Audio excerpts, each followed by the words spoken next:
queridos amigos y queridas amigas y amigues, bienvenidos a este programa VB en clave constituyente, ejecutado por el Centro de Estudios de la Universidad del Biobío y transmitido a través de todas las plataformas VB, en YouTube, en Facebook Live, entre otras redes sociales. Llevamos varios capítulos ya, así que les damos las gracias por seguirnos y acompañarnos en un nuevo capítulo. Y hoy estamos acompañados, por supuesto, de nuestros panelistas, ¿cierto? De Julia Faguas, directora del Centro de Estudios de Ñuble, y también del académico Bruno Vibort, a quien saludamos. ¿Cómo están? Muy buenas tardes, ¿cómo les va? Hola, bien, gracias. Qué bueno. Y por supuesto, hoy tenemos ustedes ven a Allen Alegría. Él es abogado de la Universidad de Concepción, magíster en curso en intervención sociojurídica en familia, diplomado en peritaje social en procesos judiciales de familia, intervención en primer nivel por violencia intrafamiliar y diplomado en gestión de políticas sociales. Actualmente se desempeña como encargado del pilar jurídico de la Fundación Somos Ñuble y como asesor jurídico de la Dirección General de Géneros y Equidad de la Universidad del Biobío. Así es que, Allen, un gusto tenerte en nuestro programa VB en clave constituyente. Muchas gracias por la invitación. Realmente para mí es un honor que haya sido considerado dentro de todo este cúmulo de personas que han pasado por el programa. Así que muchas gracias. Felices nosotros también de poder tenerte y conversar un tema tan atingente, ¿cierto?, en nuestra sociedad, como lo es la diversidad, y además que nos cuentes efectivamente parte de tu trabajo que realizas en Somos Ñuble, y también obviamente cómo se va ligando este tema a este proceso constituyente. Así que sin más vamos a partir de inmediato para aprovechar tu estadía en este programa. Así, yo quería, Allen, darte la más cordial bienvenida a este ciclo de entrevistas que estamos haciendo desde el Centro de Estudios de la Universidad del Biobío. Agradecer que hayas aceptado nuestra invitación, es un gusto tenerte acá, como siempre. Y quería preguntarte algo, me gusta partir con una pregunta bien amplia, ¿no? El concepto de ciudadanía ha excluido históricamente a ciertos grupos de la sociedad, no han encontrado una acogida por parte de este concepto, las mujeres, por ejemplo, o personas de la diversidad sexual. Entonces me gustaría que nos dijeras, nos explicaras un poco, nos dieras tu opinión respecto a en qué contexto legal, en qué parte de esta nueva constitución y desde qué perspectiva se puede incluir esta temática. Bueno, en general, cuando uno habla de ciudadanía, las personas lo califican desde la posibilidad de tener derecho a voto o no. Pero el ser ciudadano también acarrea la posibilidad, ciudadano o ciudadana, de tener acceso universal a todos los derechos que le corresponden a las personas en un determinado lugar, sea clasificado por nación, país, como lo queramos, digamos, hacer el análisis. Y particularmente la diversidad hoy en día es, algunos lo vemos como una ciudadanía de segunda categoría desde que no tenemos derecho al matrimonio igualitario, por ejemplo. Pero no solamente la diversidad sexual, en el sentido de la orientación sexual, es decir, parejas homosexuales, hombres o mujeres, sino también la comunidad trans, por ejemplo, no tiene derecho universal a la salud. Los programas que existen y que acogen a los compañeros y compañeras trans nacen de las voluntariedades de los servicios de salud, de los hospitales que los reciben, pero no hay una política de Estado que se haga cargo de eso, y lo que implica es que sigamos patologizando la identidad de género. Por lo tanto, dentro de lo que realizamos como Fundación Somos Ñuble fue lanzar una propuesta de una campaña que se llama Yo Me Comprometo, que se invitó a firmar a los y las candidatos y candidatas a constituyentes, donde se señalaba una serie de principios, dentro de ellos el principio de no discriminación, que es muy distinto a la igualdad ante la ley, porque la igualdad ante la ley, que es la que se consagra hoy en día en la Constitución, es una igualdad formal, es una igualdad de acceso, pero no nos garantiza la igualdad de oportunidad. En cambio, el principio de no discriminación lo que busca es eso, extender al ejercicio de una igualdad sustancial, no solamente hacia la diversidad sexual, hacia cualquier otro grupo que ha sido históricamente excluido, como las mujeres, como las etnias, que tienen que tener ahora esta cabida en la nueva Constitución, y teniendo, digamos, como principio constitucional la no discriminación, todo el ordenamiento jurídico tiene que entrar en concordancia, por lo tanto tienen que analizarse normas que durante mucho tiempo no se han querido analizar, entre ellas el matrimonio igualitario. Lo traigo a colación porque ha salido todo este tiempo. No soy un ferviente luchador del matrimonio igualitario. Creo que hay situaciones en contextos de más necesidad respecto a la comunidad, sobre todo la violencia que se ejerce hacia la comunidad LGBTIQ+, aún hoy. Hay una ley antidiscriminación que todavía es débil, o sea, no todavía, nació débil, es una ley, digamos, muy, muy reactiva. Entonces hay otras necesidades que, si bien no se puede jerarquizar los derechos, desde la lógica nos hace ver que hay otras necesidades antes de poder casarnos. Yo, en otras entrevistas, yo le he dicho, bueno, para poder casarnos lo primero es que hay que estar vivo. Hay que partir de la base de que yo voy a tener la seguridad y la certeza de que si yo salgo, nadie me va a golpear, nadie me va a perseguir. Si yo hago un gesto de amor con mi pareja, nadie me va a atacar por eso. Por lo tanto, claro, el matrimonio es parte del tener derecho a acceso universal a los derechos, pero sin duda hay que trabajar muchos otros derechos también antes. Y desde ahí está el llamado, en este caso, a los y las constituyentes ya electos, que afortunadamente en Ñuble 2 de los 5 firmaron nuestro compromiso, así que ahí tenemos por lo menos una patita ganada, como le decimos, que se consideren estos derechos que finalmente favorecen a todas las personas. Aunque la lucha venga desde este ángulo, que es la diversidad sexual, la igualdad sustancial nos va a favorecer a todos. No va a haber quien no se sienta, digamos, incluido aquellos que no quieren que estemos representados. Alen, ¿y tienen ya conversado sobre cómo van a hacer este seguimiento en la Constitución, ¿cierto? En la elaboración de la Constitución, precisamente, sobre todo con convencionales constituyentes, por ejemplo, que estén en desacuerdo? Estamos esperando qué resultado va a tener el protocolo de funcionamiento, porque ahí es donde se va a dar, y espero que los constituyentes que se salen del pueblo, por decirlo así, que son de estas listas que no pertenecen a los partidos típicos, se la jueguen por un protocolo de harta intervención ciudadana. No necesariamente que nosotros estemos ahí, digamos, y seamos escuchados a cada segundo, pero sí que los y las constituyentes tengan la obligación de demostrar cabildo ciudadano, vinculación, asesoramiento por organizaciones de la sociedad civil, que es lo que le va a costar bastante probablemente a los constituyentes que pertenecen a los partidos típicos, porque ya tienen un sentido de la política muy diferente a la que yo espero que lleven quienes se han desmarcado de esa política histórica en Chile. Así que en eso estamos a la espera para poder conversar, pero dentro de los compromisos era mantener siempre el diálogo. Cualquiera fuera la forma, digamos, aunque no sabíamos, no pedíamos algo público, sino que nos preguntaran, nos tomaran como referencia para que lo que se haga con conocimiento, no tanto de lo teórico, sino también la evidencia. Alen, bueno, hola, mucho gusto de tenerte acá en este espacio. Ahí leía el otro día, de dentro de los constituyentes electos, 6 constituyentes que se han reconocido abiertamente como de la comunidad LGTB. Ustedes, como agrupación, en conjunto me imagino con otras agrupaciones, ¿han visto la forma de cómo poder coordinarse de manera que las propuestas que ustedes tienen, así como las expectativas que tienen, también se puedan ver plasmadas en la nueva Constitución a través de estas personas?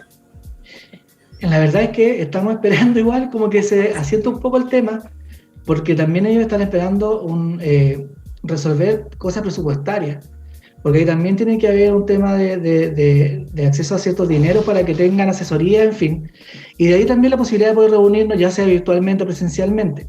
Ahora, afortunadamente, todas las solicitudes de la diversidad coinciden en todo Chile.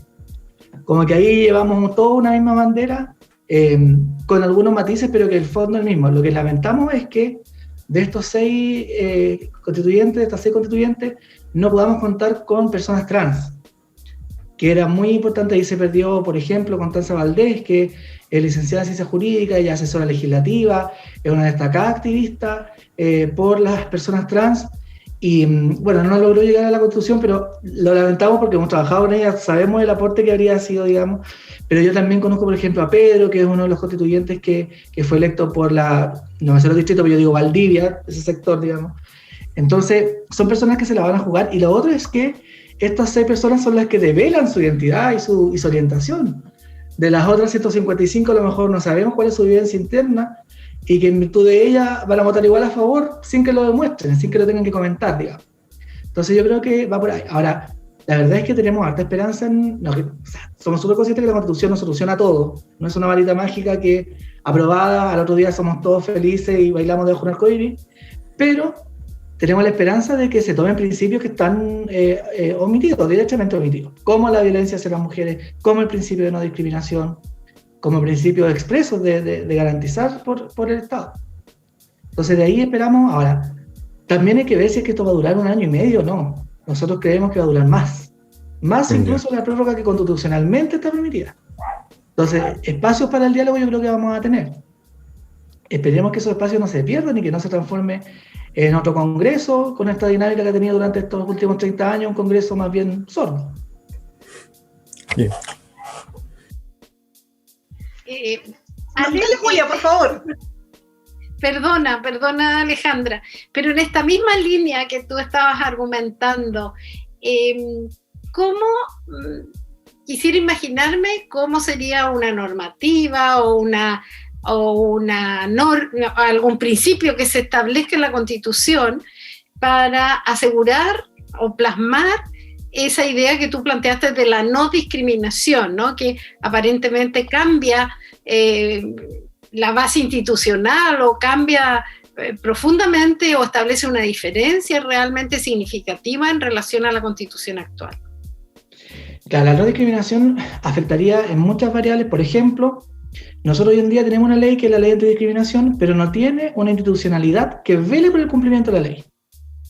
Por lo tanto, el tener como principio constitucional que no se puede discriminar, esta ley va a seguir siendo aplicada, pero ya podríamos utilizar, por ejemplo, un recurso de protección. O sea, podemos emplear otro tipo de instrumentos que hoy en día no se pueden aplicar por la discriminación.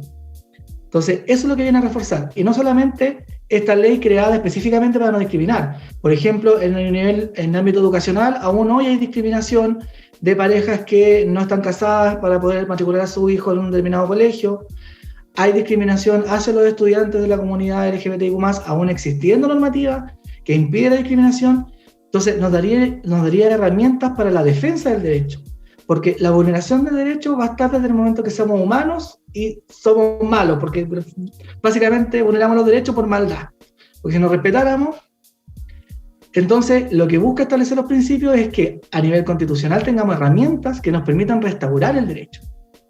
Hoy tenemos esta ley, que esta ley es mala, yo lo digo con todo, con absoluta responsabilidad, porque primero establece que la persona discriminada tiene que probar que fue discriminada, cuando debiera ser al revés, que la persona que discriminó demuestre que no discriminó, porque ahí partimos de la base de el creer en el relato, que es muy similar a la violencia de género. Segundo, si es que se llega a sancionar por esa ley, la sanción es a favor del Estado. O sea, me discriminan, pago un abogado, hago las pruebas, ocupo mi tiempo, mi salud física y emocional, logro ganar, y la multa es a favor del Estado. Entonces, la ley no tiene el sentido de reparación. Y este es solo un ejemplo como más, pero lo podemos analizar en el ámbito laboral, por ejemplo. La no discriminación podría implementar políticas de acciones positivas, sobre todo con la comunidad trans, que es parte de la población LGBTIQ+, que más afectada se ve con el acceso a trabajos formales, porque no existía la posibilidad de modificar su nombre, porque está este prejuicio hacia los estereotipos de género todavía. Entonces, no discriminación en el ámbito laboral permitiría implementar políticas de acciones positivas, cupos específicos para personas trans, cupos específicos o determinados cargos para mujeres, por ejemplo. Entonces, esos son los detalles que se podrían implementar desde un principio, que es como la no discriminación. Y lo que plantea la Constitución, yo espero que la misma Constitución se plantee un recurso nuevo de protección, más contundente, más reparativo, que no simplemente sea el discurso de la Corte diciendo deje de vulnerar el derecho, que la Corte pueda, por ejemplo, establecer indemnizaciones. En un recurso de protección uno no puede solicitar indemnizaciones en este momento. Y no es que uno lo mida todo en plata, pero sin duda, normalmente la vulneración de derechos proviene de quienes sí tienen un poco más de poder económico. No viene de alguien que tiene menor poder económico. Entonces, ahí está como ese juego, digamos, respecto de ese principio, pero puede ser el reconocimiento de todo tipo de familias. O sea, ahí ampliamos absolutamente la gama con otro principio, ¿Cómo hacemos, por ejemplo, y lo planteo y aprovecho de plantearlo, qué hacemos cuando tengamos hombres gestantes? Hombres que van a tener por gestación a sus hijas, como lo que pasó en España, pasó en Estados Unidos. ¿Qué programa de salud se le va a aplicar? Si el Código del Trabajo habla de la maternidad, el Chile Crece Contigo habla de la maternidad, el mismo programa de salud sexual de los hospitales habla de la maternidad de la mujer. O sea, entonces está todo pensado también desde ese punto de vista. Por lo tanto, entra en juego aquí el reconocimiento de todos los tipos de familias. Entonces, es muy entretenido, porque uno se explota un poco la cabeza, se saca los parámetros de lo que puede ver. Yo creo que ese además el desafío de efectivamente tener y estar en una realidad y en una sociedad absolutamente distinta a la que tenemos y conseguimos en este momento. Y a propósito de eso, Allen, tú nos contabas al inicio de que firmaron, a propósito de las candidaturas a convencionales, municipales, etcétera, candidatos y candidatas se comprometieron con la fundación, sí, ¿no? A nivel y en los espacios locales, Allen, ¿cuál es la expectativa respecto a actividades o acciones que se debieran incorporar en los gobiernos locales? Bueno, parte de lo que esta misma campaña la firmaron también candidatos y candidatas a alcalde y a concejales y a concejalas. Y bueno, crítica a Ñuble, pongámonos las pilas con candidatas a alcaldesa. No hay ninguna alcaldesa en Ñuble. ¿Sí? Voy a dejar eso ahí inmediatamente, puesto como ficha. Perdón que te interrumpa, pero tampoco había ningún candidata a gobernadora regional. Además, para reforzar lo que... Sí. Y ahí el tirón de oreja para los partidos, porque no tenemos esa ley de cuota, veamos cómo se cumple realmente. Fuera de eso, que no lo podía no mencionar, este mismo compromiso lo que buscaba era que quienes salían electos se vieran como aliados en los gobiernos comunales y eventualmente el gobernador regional también, que uno de los candidatos sí firmó el compromiso, para poder hacer charlas, para poder hacer capacitaciones, para poder hacer talleres. Es muy importante llevar esta información a las personas porque a veces se incurre en discriminaciones por falta de información. Vamos a asumir de buena fe que la mayoría se incurre por falta de información, pero ya eliminaríamos ese factor. Y ahí le proponíamos, claro, nosotros nos hacemos cargo desde el punto de vista de la diversidad, pero una charla de inclusión puede ver un montón de otros aspectos. Entonces, esa es una de las acciones que plantea, digamos, este acuerdo, que nos faciliten el acceso a poder realizar charlas o talleres a funcionarios y funcionarias del servicio público, en este caso, porque estaríamos hablando, digamos, de los gobiernos municipales y regionales, y también, fortalecer los centros de la mujer, si es que no hay, o crear centros de la mujer, crear oficinas de la mujer, oficinas de la diversidad sexual, o como le queramos nombrar, que la trascendencia de eso es la visibilización. Esta temática existe en la medida que uno se muestre.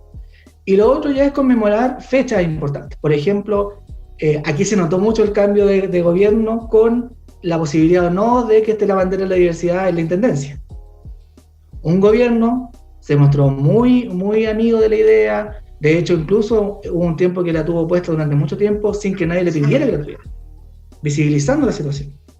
Y este gobierno, cuando llegan al poder, nosotros nos vamos a presentar, a conversar, y nos dicen que la única bandera es la chilena, básicamente.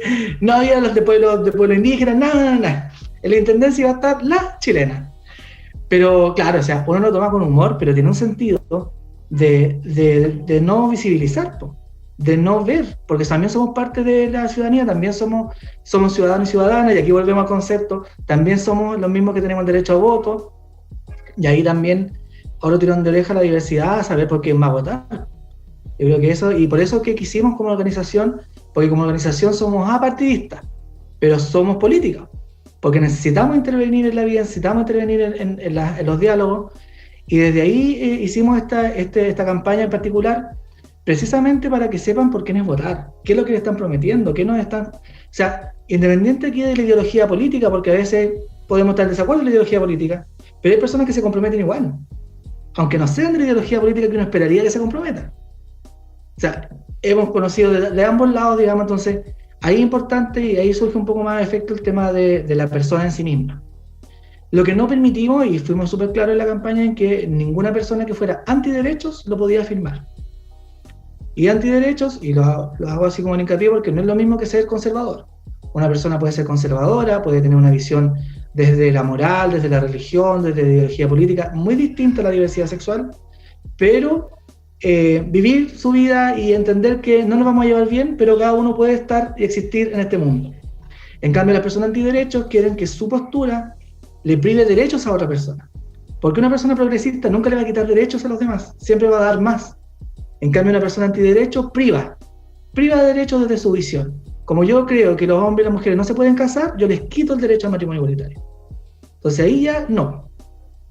Distinto es que yo, porque tengo una religión en particular, creo que el matrimonio es una institución religiosa, no estoy de acuerdo con el matrimonio igualitario. Y eso es importante porque muchas veces se piensa que uno está como absolutamente con odio hacia las religiones, y la religión son normas. Yo creo que las normas las podemos odiar, las normas religiosas, políticas. La fe es otra cosa. Hay personas que pueden ser muy creyentes y pueden ser absolutamente progresistas, como personas que son muy antiderechos y que después están ahí con el Dios al que crean, alabando y en fin, cumpliendo con parámetros que uno desde fuera lo ve como poco real. Entonces, esa fue nuestra única limitante. Y estuvimos bien contentos, tuvimos harta aceptación. De hecho, tenemos candidatos que ganaron en San Fabián, en San Carlos, la única candidata mujer que ganó en San Carlos, la concejala. Entonces, fue una experiencia bien, y que nos vamos ahora con los diputados, senadores. Se nos viene pesado de nuevo las elecciones hoy. Claro, los coris también. Pero a votar. Claro. Allen, tú hacías mención recién de que uno de los grandes problemas que tiene la comunidad LGBTIQ+, es precisamente el ser víctima de violencia, el no poder circular tranquilamente por las calles, no poder tener demostraciones de afecto en público, y eso a muchas personas les ha costado la vida, ¿no? O a veces estar hospitalizado meses para poderse recuperar. Y así como se ha pensado en algún momento, algunas personas han planteado la posibilidad de que en la Constitución quede estipulado la existencia de una defensoría del pueblo. ¿Piensas tú que sería posible también que la Constitución pudiese generar algún dispositivo, alguna institución que también permita el resguardo de los derechos de la comunidad LGBTIQ+? Personalmente, yo creo que la Constitución es la que debiera hacerse cargo en sí misma. Yo no soy muy amigo de que haya muchas cosas, de que dividan tanto estos programas de la Corporación Judicial, que está el programa Mi Casa, Mi Familia, Yo Soy Testigo, porque siento que al final es más burocracia, es la posibilidad de que más personas que no tengan los conocimientos, pero tengan el contacto, ingresen a un sistema. Entonces, tanta objetividad en esos sistemas, yo no la veo, muy, muy sinceramente. Sí, yo creo que resguardar la Constitución, los principios van a ser lo que garanticen las leyes que se creen. Yo creo que falta una entidad que regule la ley de antidiscriminación, por ejemplo, pero que la regule no solamente en que se aplique y se sancione, sino que también en que se enseña que no se tienen que hacer. O sea, uno no tiene que estar esperando que la ley, bueno, nosotros somos muy, como Chile, digamos, penalizamos todo. O sea, tuvimos que llegar a establecer el femicidio para poder hacer recién conciencia de que no había que matar a las mujeres, por decirlo de una forma. Cuando es obvio que no hay que matar a ninguna persona, y es necesario, y ahora tenemos que avanzar al otro, más allá, a lograr el feminicidio, para entender que no hay que matar a ninguna mujer por cualquier causa y punto. Entonces, cuesta mucho tenemos un país que es muy como la ley. A ver, pero ¿dónde está eso escrito en la ley? Entonces la Constitución, yo espero que venga a dar estas directrices, porque este cambio yo creo que no va a ser antes del 2030, 2040, donde a lo mejor va a haber una ley antidiscriminación más robusta, se va a crear, o sea, se podría crear perfectamente dentro del ministerio que se va a crear ahora de Seguridad Interior, una secretaría que trate el tema de la violencia hacia la diversidad sexual. Se podría crear sin necesidad de crear nada más nuevo de lo que ya hay incluso. Pero ahí también hay que tener la voluntad. Entonces, yo creo que por ahí va. Ahora, la Constitución, mientras más principios resguarde, mejor. Porque siempre los derechos se van a vulnerar, si ese es el punto. Entonces, y ahí acostumbrarnos a que hay constituciones que son tremendamente extensas. Nosotros tenemos esta versión de bolsillo, que nos enseñaron en el colegio, esta constitución de kiosco, que nadie le dio el valor que yo creo que le dimos ahora para el estallido social. Yo creo que todo el mundo la estudió y ve como, sí, aquí están los senadores, diputados, la base de la administración del Estado, y se termina la Constitución. Nadie le había dado el valor que realmente puede llegar a tener, y que yo espero que ahora tenga. O sea, si van a estar 2 años pensando para 4 páginas, me devuelven el estallido social. Sí, por favor. Porque uno lo que marchó lo dejó en la calle, no se lo priva a nadie, digamos. Y no es solamente lo que marchó, cuántas vidas se perdieron, salud física, emocional, en fin. Así que yo al menos espero que vaya por ahí. Si se creara algo, pucha, que hay que cambiar la idiosincrasia. Porque ya estamos acostumbrados a que ¿quién entra a eso? No necesariamente son personas, primero que hay que tener la vocación, porque son temáticas que hay que estar estudiando constantemente, porque cambian todos los días, todo el tiempo aparecen nuevos conceptos, nuevas ideas, y los conocimientos. Entonces, y uno lo puede ver reflejado en ¿qué? En los centros para la mujer. Y aquí hago una crítica a mi gremio, a mis colegas, porque trabajan en cosas que son de una temática muy, muy sensible, y no tienen la vocación y el sentido de darle la importancia. Pero es pega. Y no es una pega mal remunerada porque es pega del Estado.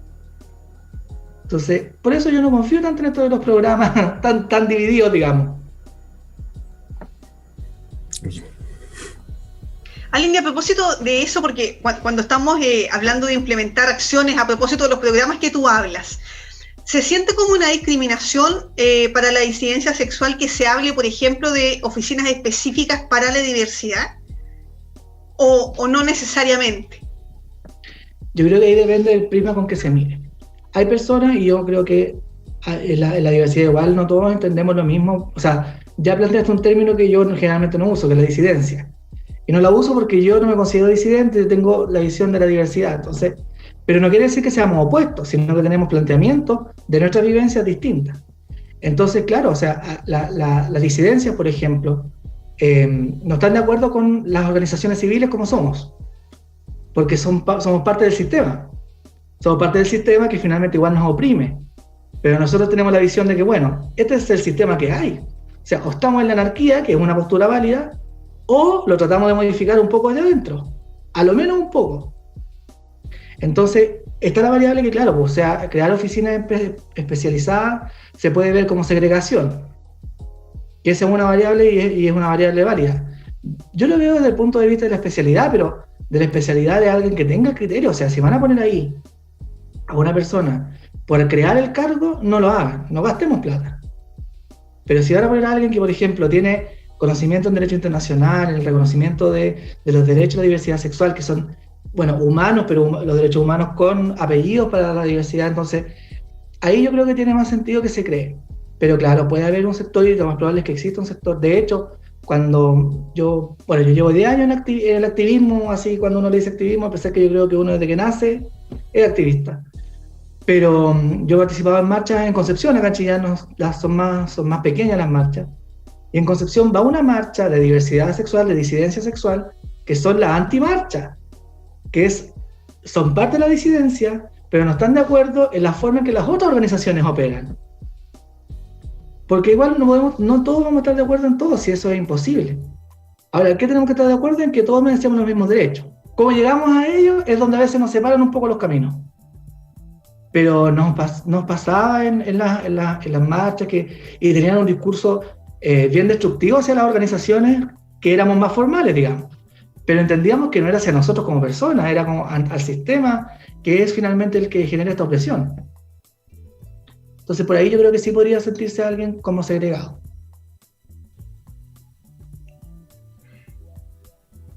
Tenías una invitación que hacer, ¿no es cierto?, antes de poder ir finalizando nuestro programa. Bueno, como me presentaba al principio, soy parte de la Fundación Somos Ñuble, que es una organización que lleva un año de funcionamiento acá en la región y que trabaja por la diversidad sexual y la violencia y por la prevención de la violencia hacia las mujeres.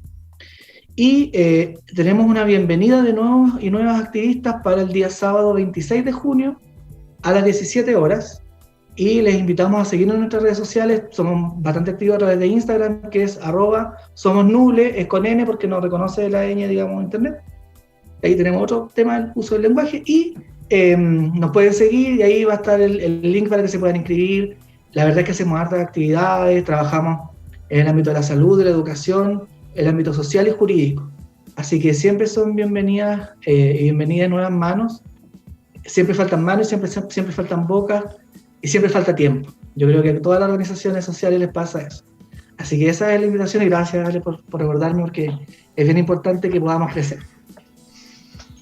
Sí, Sí, yo para finalizar también agradecerte, Allen, porque nos interesa también en estos programas tener la voz de los constituyentes, por supuesto, pero la voz de académicos, de expertos, podríamos decir de alguna manera, pero también la voz de las organizaciones sociales, así que eso es muy importante que lo tengamos aquí y que también lo compartamos con toda la comunidad de Ñuble, porque es muy importante oír esas organizaciones y hacernos parte a lo mejor de esas demandas que están de alguna manera formalizadas o estructuradas en un movimiento.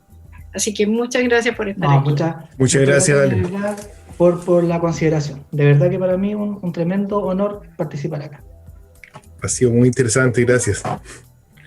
Sí, el tiempo siempre se hace breve, así que de verdad, Ale, muchas gracias por estar conversando hoy en este programa VB en Clave Constituyente. Recordemos a nuestros auditores y auditoras de que este programa nace, ¿cierto?, del Centro de Estudios de Ñuble en el marco del proyecto de extensión que precisamente quiere esto, vincularnos, ¿cierto?, con organizaciones, sobre todo de nuestra región de Ñuble. Así que les damos las gracias, muchas gracias nuevamente por estar junto a nosotros y recuerden visitar nuestras redes sociales, VBTV, la radio, ¿cierto?, de la Universidad del Biobío y también Instagram y Facebook del Centro de Estudios de Ñuble. Nos vemos en otra capítulo. Muy bien. Chao.